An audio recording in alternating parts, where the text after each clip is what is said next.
Hello everyone, it's me, your average bonehead, Jay. Monkey. Hey, yo, look out down below. Here he comes, banana slammer. Yes, as some of you may already know, back in the 90s they made a CGI Donkey Kong Country cartoon series. So, with the series' recent resurgence, for better or for worse, due to the recent release of Monkey Minecraft mixed with a Precious Child racing simulator, which means the Mario Lady tier list looks like this, and the shipping tier list looks like this. What better time than now to talk about this fever dream of a show? The Donkey Kong Country cartoon was a CGI show made in the late 90s about, who else? Donkey Kong. And all of his friends, Diddy Kong, Dixie Kong, Cranky Kong, Funky Kong, and Candy Kong. As you can see, they all drastically vary in how good they actually look. As well as an OC, Bluster Kong. The basic premise of the show is that Donkey Kong is the future ruler of Kongo Bongo Island, and the chosen guardian of the Grand MacGuffin, the Crystal Coconut. And it's his job to keep it safe from the evil King K. Rool and his army of Kremlings, who want to steal it to use the Crystal Coconut's limitless power to take over the island. Basically, almost every episode is about King K. Rool stealing the Crystal Coconut, and Donkey Kong and Diddy Kong have to get it back. And the way the writers choose to fill in the 20 minutes between those two plot points is by snorting a big fat line and then playing darts. This show is insane. They do whatever the hell they want. They will come up with any new rules or any new plot points on the spot.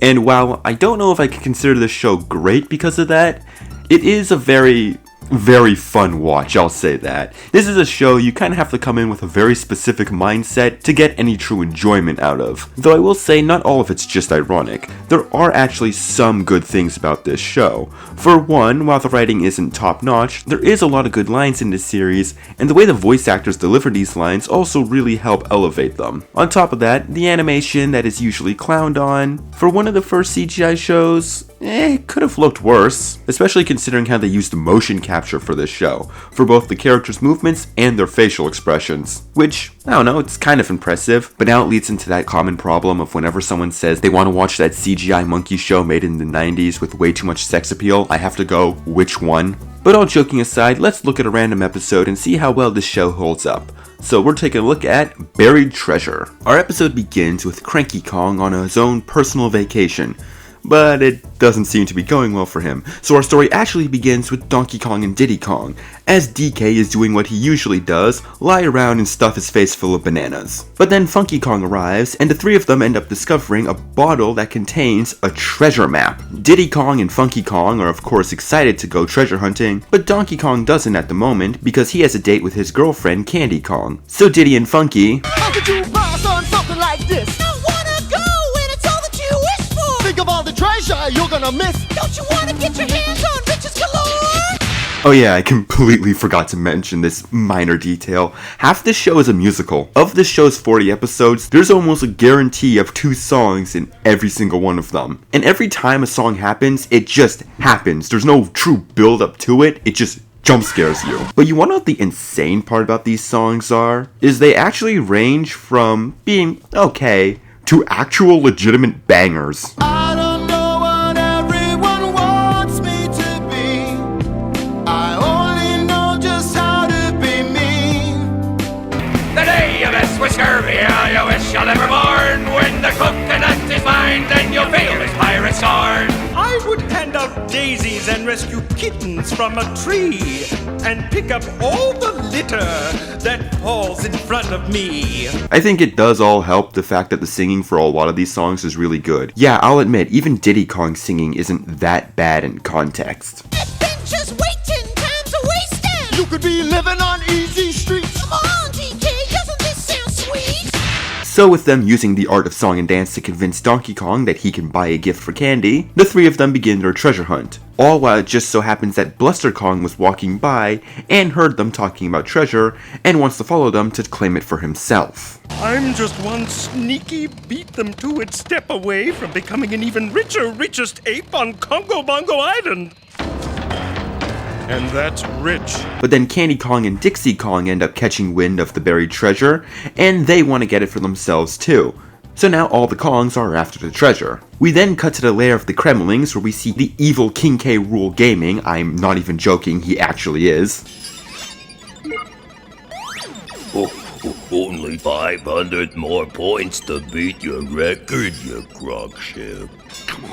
Come on! But then he's interrupted by General Clump. Looking a little pale there, Chief.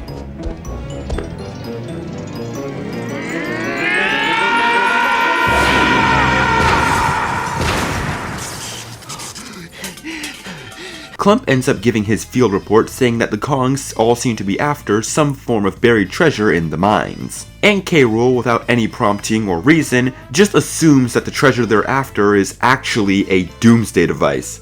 Yeah, there is absolutely no reason for him to assume this, he just thinks that they're going after a nuclear tip. And of course, that means he wants to get it for himself so he can threaten to use it on them. And while we're here, I kinda want to talk about K. Rool in this show. Other characters like Diddy Kong, Funky Kong, Cranky Kong are all handled pretty well in my eyes. Even Donkey Kong's handled greatly in this show. His voice is absolute whiplash. Hey, Diddy!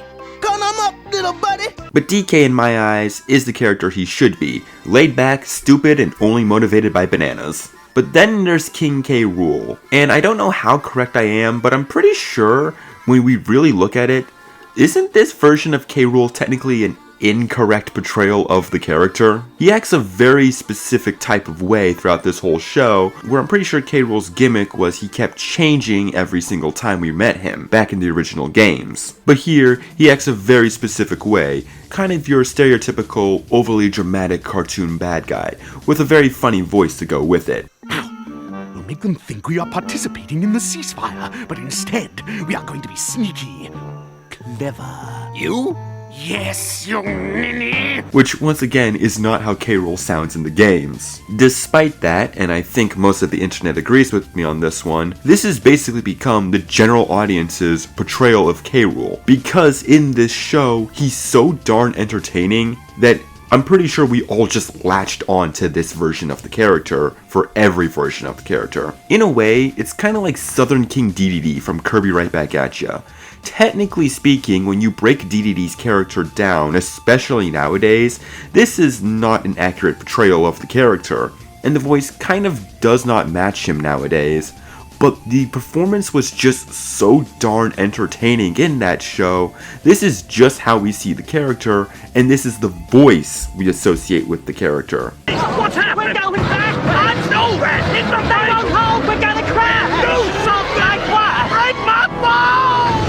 K. Rool, on the other hand, to this day is still seen as the bad guy, but I'm pretty sure everyone, when they hear him talk, hears this voice. Now that I have the power, this is my finest hour. Nothing on this earth can stop me now. K. Rool and his idiot assistant Crusher are also now gonna go after the treasure. So after a bit of Hi-jinx and Funky Kong almost causing another world tragedy, Wait, Funky! Don't you have a reserve gas tank? Yeah, back at the shop! Brakes! Don't need them! all the characters end up in the mines, the place the children yearn for, as they're all treasure hunting. Though it doesn't take long for Donkey Kong, Diddy Kong, and Funky Kong to find the treasure. But then Candy Kong and Dixie Kong show up wanting to claim the treasure for themselves, as does Bluster Kong. As Donkey Kong wants to use the treasure to get a gift for Candy, Candy Kong wants to use the treasure to buy the barrel works from Bluster Kong, and Bluster Kong wants the treasure because he's greedy. And they all start arguing over it. Candy! Barrel Factory!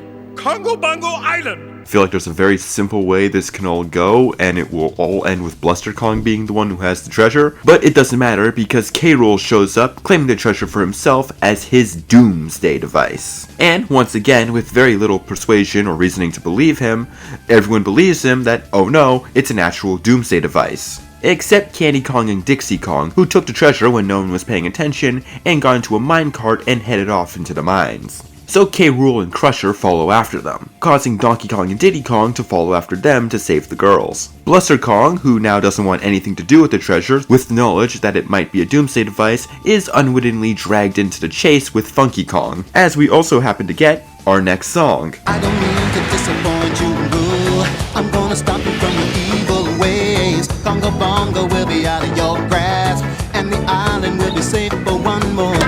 I personally think this is the better of the two songs from this episode. I really like how it goes back and forth between all the characters, signifying who has the treasure at the time. The thought of my demise displeases me. me. Self-preservation is the key. The cake is mine, so I'll see you later.